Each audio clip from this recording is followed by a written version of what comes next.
in those 10 years, and I didn't have a whole lot left in me, and we had played UNLV, UCLA, North Carolina State, Indiana Pacers, New York Knicks, NBA All-Star team. We had played everybody. And I went in and I sat down and I said, Coach, I'm retiring. And he said, I want you to make me a promise. I said, Coach, I've played for all these years. I'll promise you whatever you want. And he said, I want you to promise me you'll never play men's league basketball. He said it would really, I've watched you against the Russian national team, the Yugoslavian Olympic team, everybody in the world. He goes, I just can't imagine you playing men's league basketball. So I came back here, and I didn't play for the first couple of years, and then I just really missed it. And so I decided I was going to play. And so I had to call my coach and tell him, Coach, I just, I know I promised you that I wouldn't play men's league basketball, but I'm going to play. And shortly thereafter, I got a call from Neil, and I ended up playing basketball on Neil and Al's team, and it was just I had more fun. It was just great to play the game again. But there are all kinds of things that John did not know was happening around his league. And so if my wife tried to get me to quit every year I played.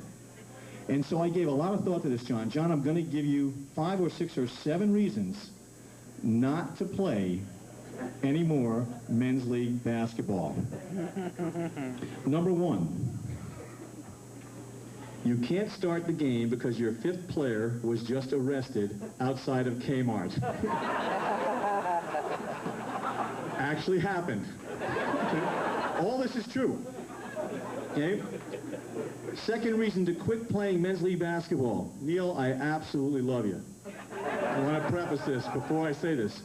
Neil Georgie, who is about as fast as erosion, is beating you down the court.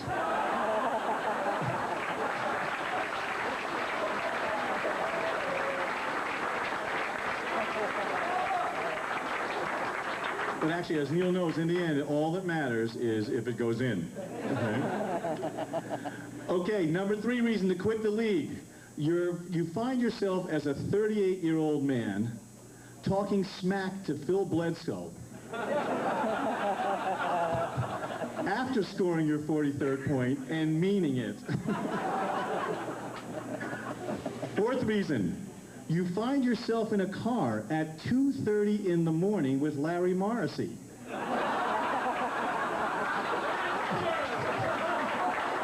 After a 7 o'clock game. 8:30 to 2:30, totally not there, gone. This one's a big one, John. The reason to not play any more men's league basketball. You wake up in the Frito-Lay truck.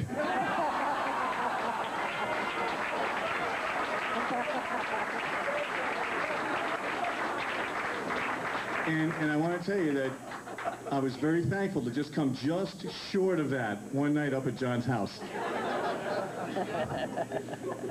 Okay, this one's a good one. I like this one. A real reason to not play any more men's league basketball because Jane Swift is hitting on you in the Key West after a playoff game.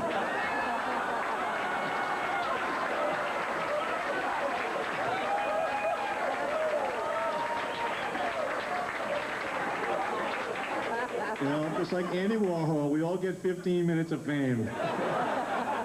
And the number 1 reason to stop playing men's league basketball because you joined Neil Georgie as the only player to ever be banned.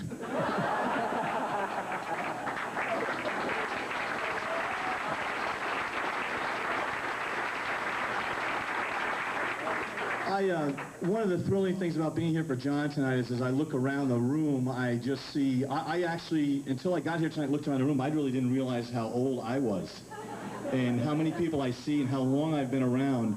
The people who make a difference in our community are people like John.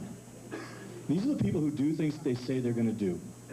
These are people who follow through on details, and these are people who care about kids and care about people who play the games that we love.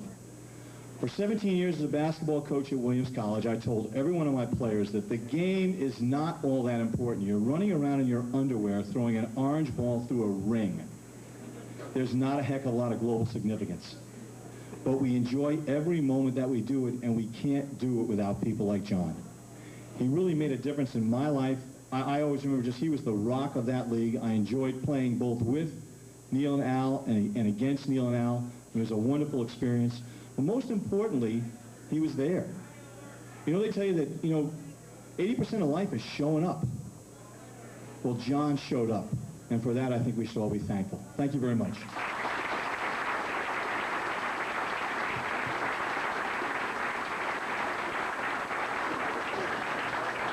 John Georgie is being honored by family and friends on November 2nd, 2001, for the many contributions he's made to the city of North Adams and the Northern Berkshire area.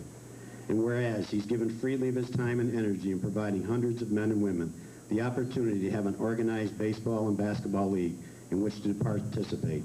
And whereas John has justly earned the respect and admiration and high regard of those with whom he has come into contact, and the affection of all those whose lives he has touched, and who are proud to call him friend.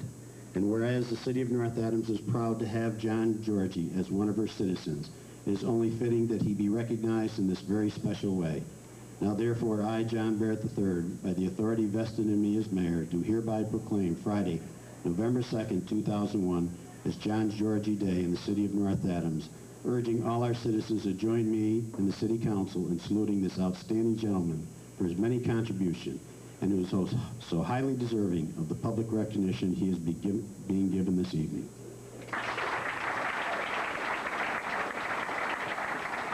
Shortstop.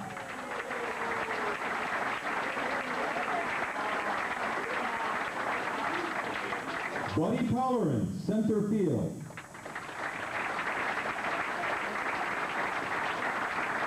Art Shelby, third base. Dickie Sheldon, third base. Arnie Schmidt, first base. Arnie traveled a long way to be here. It's Donald Vitelli, first base. And last, the man who cost Johnny Georgie the home run title, Ed Whalen, left field. Remain standing, please. Ladies and gentlemen, these guys are great, great athletes, but there's something you don't know about every single one of them. They are vocalists. They are very, very good vocalists, and I'm going to ask them to pick up the green sheet that you have on your table, and they, ladies and gentlemen, will lead us in this song, which is sung to the tune of Oh My Darling Clementine, and let's start it in low C. Johnny Georgie, Johnny Georgie, Johnny Georgie, he's our guy, and we like to honor him, and we're here to tell you why. Johnny Georgie, Johnny Georgie, Johnny Georgie is great. He's a coach and he's a player, and we're here to celebrate. Johnny Georgie, Johnny Georgie, Johnny Georgie, he's the man. So if you love Johnny Georgie, we would like you all to stand.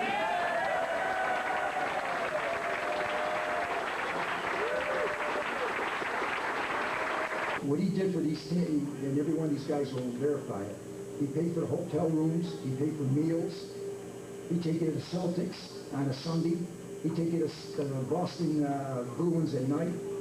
I mean, incredible what this man did for the Dorian Green Giants. We won a lot of games, we won the states in the B League with Mr. Bigelow pitching, which I feel was probably the best 1-2 punch we ever had, was George and Milt Gardner. A few stories about George to start off with.